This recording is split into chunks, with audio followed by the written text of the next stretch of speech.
এই ব্রুনো, তুই কি খাচ্ছিস বাবা? রাত্রির 10টা বাজে, এখন তুমি কি খাচ্ছ?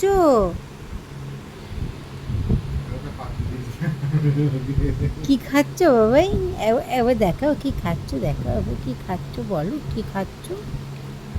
তুমি কি খাচ্ছ? তুমি ক্যালসিয়াম হাদ্দু খাচ্ছ? বুড়ো দাদু, এই পাচাতু নয়।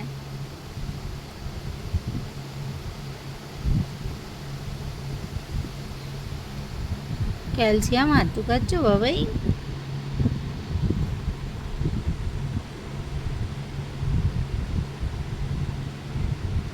এই যে ব্রুনোর জন্য ঘরে নতুন স্ট্যান্ড ফ্যান লাগানো হয়েছে, কারণ ওর গরমে বড্ড বেশি কষ্ট।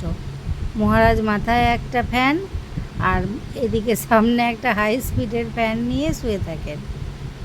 রাজা মহারাজা ব্যাপারই আলাদা। এই ক্যালসিয়াম হাড্ডুটা দিলে জগতে সব কিছু ভুলে যায়।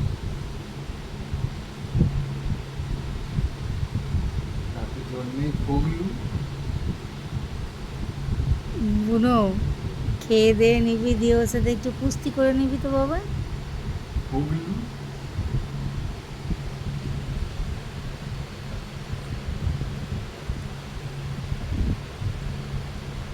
প্রথমে চেটে চেটে এটাকে ভিজিয়ে নিচ্ছে, তারপর কর্ক করে চিবোবে।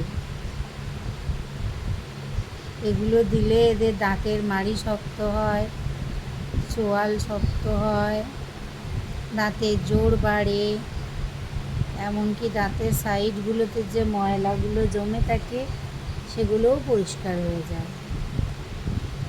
এটা হচ্ছে বুনোর প্রাণ। বুনো, আমাকে একটু ভাগ দিবি? এই না, নাই আমায় একটু দে। কাউকে দেবে না ক্যালসিয়াম হাড্ডির ভাগ।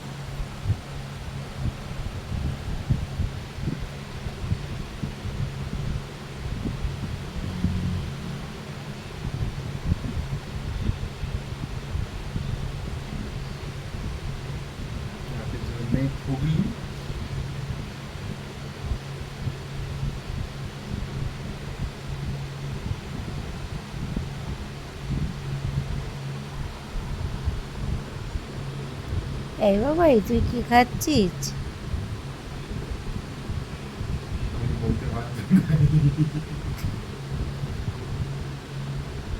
তুমি ক্যালসিয়াম হাঁটু খাচ্ছ বাবা? হাঁটু ভালো। ও খুব শক্ত, খুব শক্ত, বুঝলি? ও ও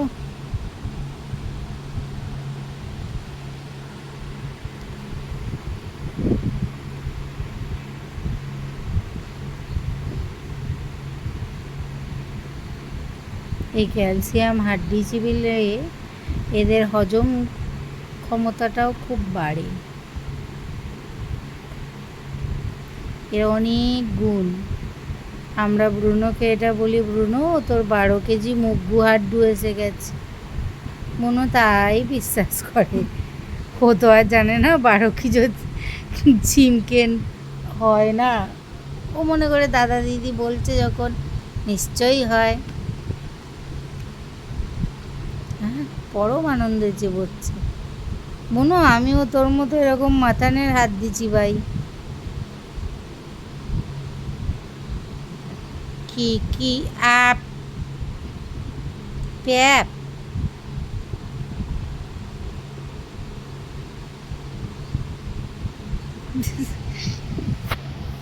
মাঝে মাঝে চিবোতে চিবোতে ক্লান্ত হয়ে গেলে হাড্ডিটা থাবাতে করে ধরবে, দিয়ে তারপরে ওইখানেই একটু ঘুমিয়ে নেবে। ঘুম থেকে উঠে আবার খাবে। তবে হাড্ডি ছাড়বে না যদি কেউ নিয়ে নেয়। এই যে চিবোতে চিবোতে রক্ত বেরিয়ে গেল দাঁতের মাড়ি থেকে, তা সত্ত্বেও চিবোতে ছাড়বো না।